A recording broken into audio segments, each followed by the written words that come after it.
আসসালামাইকুম। আরিফা জাসমিনা গ্রামীণ কিচেনে আপনাদের স্বাগত। আজকের নতুন একটা রেসিপি নিয়ে আপনাদের সামনে চলে এসেছি। কচু আলু চিংড়ি দিয়ে একটা রেসিপি, আপনারা পুরো ভিডিওটা দেখবেন। নতুন স্টাইলে রান্না। কড়াটা বসিয়ে দেবো।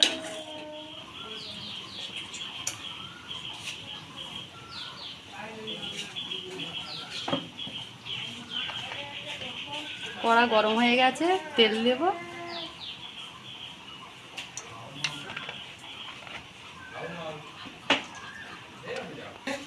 তেল গরম হয়ে গেছে বন্ধুরা, পেঁয়াজ কুচি দিয়ে দেবো।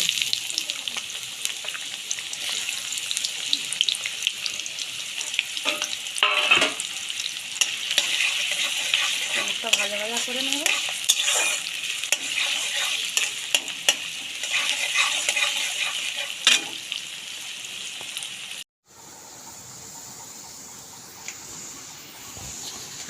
পেঁয়াজটা লাল লাল হয়ে গেছে,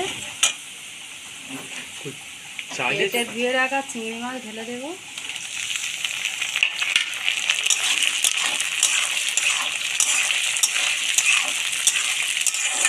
আপনারা চাইলে আলাদাভাবে ভেজে নিতে পারেন, আমি পেঁয়াজের সঙ্গে ভেজে নিচ্ছি। আপনারা শুধু তেলে আলাদাভাবে ভেজে নিতে পারেন, অসুবিধা নেই।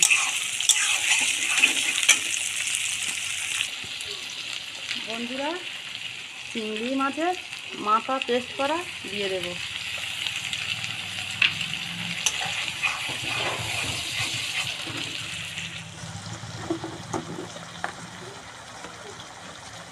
অল্প আদা রসুন পেস্ট করা দিয়ে দেব।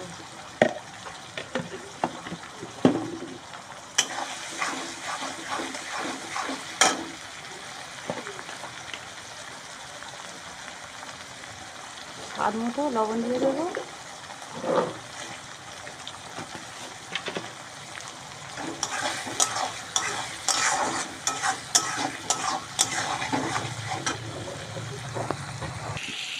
বন্ধুরা দেখুন কত সুন্দর চিংড়ি মাছটা ভাজা ভাজা হয়ে গেছে মশলা দিয়ে।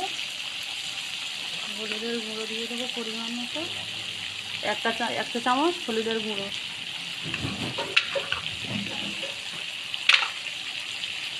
লঙ্কার গুঁড়ো দিয়ে দেবো একটা চামচ।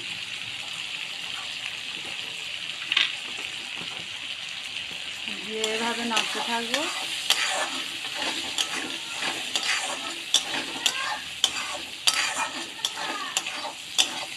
কত সুন্দর কালার হয়েছে দেখুন বন্ধুরা, মশলা থেকে তেল ছেড়ে দিয়েছে। এভাবে অল্প অল্প জল দিয়ে কষতে থাকবো। চিংড়ি মাছের গন্ধটা আর থাকবে না। অল্প অল্প জল দিয়ে এভাবে কষিয়ে নেব।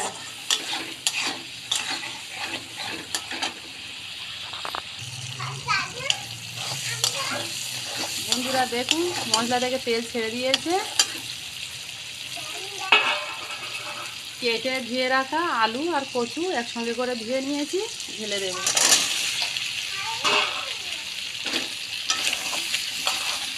বন্ধুরা এভাবে একবার কম উপকরণ দিয়ে করে দেখবেন, অসাধারণ টেস্ট। আপনারা করে একবার খাবেন, খুব সুন্দর টেস্ট। দেখুন এভাবে কষিয়ে নেব।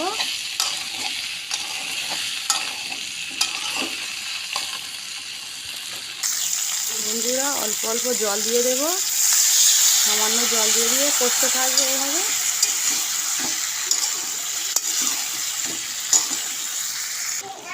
বন্ধুরা দেখুন এভাবে কষিয়ে নেব। অল্প অল্প জল দিয়ে কষিয়ে নিচ্ছি। অল্প জল।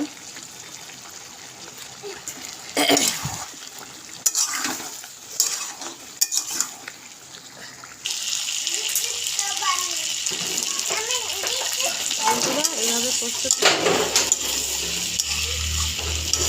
বন্ধুরা কিছু মনে করবে না, বাচ্চা আছে তো একটু আওয়াজ হবে, কিছু মনে করবে না। এভাবে অল্প অল্প জল দিয়ে দেব। জল দিয়ে কষতে থাকবো।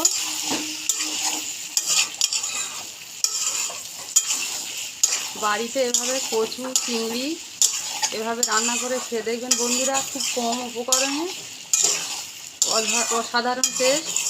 বাড়িতে বানিয়ে একবার খেয়ে দেখবেন।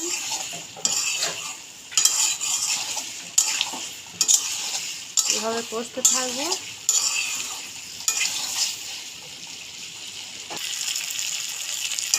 বন্ধুরা দেখুন তেল ছেড়ে দিয়েছে, দেখুন কত সুন্দর তেল ছেড়ে দিয়েছে, দেখুন তেল ছেড়ে দিয়েছে। কিছু কষিয়ে নিয়ে কিছুক্ষণের জন্য কষিয়ে নিয়ে জল দেবো। মশলা থেকে পুরো তেল ছেড়ে দিয়েছে। জল পরিমাণ মতো জল দিয়ে দেবো।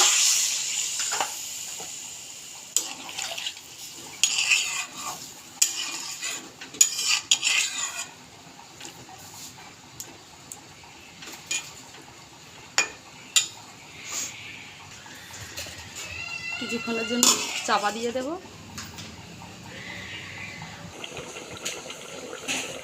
বন্ধুরা ঢাকনা খুলে দেখে নেব কত কি হলো।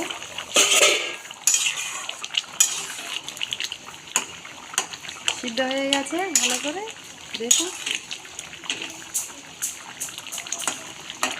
সিদ্ধ হয়ে গেছে।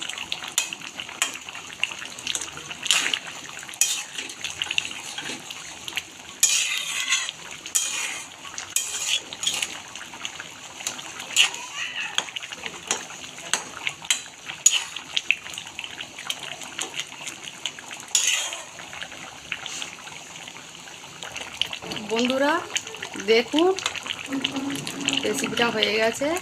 একটু গ্রেভি গ্রেভি রাখলে ঠিক হবে, কারণ কচু তো টেনে নেবে, ঝোলের পানি টেনে নেবে। একটু গ্রেভি গ্রেভি রাখলে ভালো হবে। নামিয়ে নেব। দেখুন পুরো হয়ে গেছে। খুব কম উপকরণ দিয়ে এই রেসিপিটা আপনারা একবার হলেও বাড়িতে করে খেয়ে দেখবেন। আমাদের রেসিপিটা ভালো লাগলে কমেন্টে জানাবেন, লাইক করবেন, শেয়ার করবেন। আজকের এই পর্যন্ত। আপনারা ভালো থাকবেন, সুস্থ থাকবেন, সাবধানে থাকবেন। টাটা।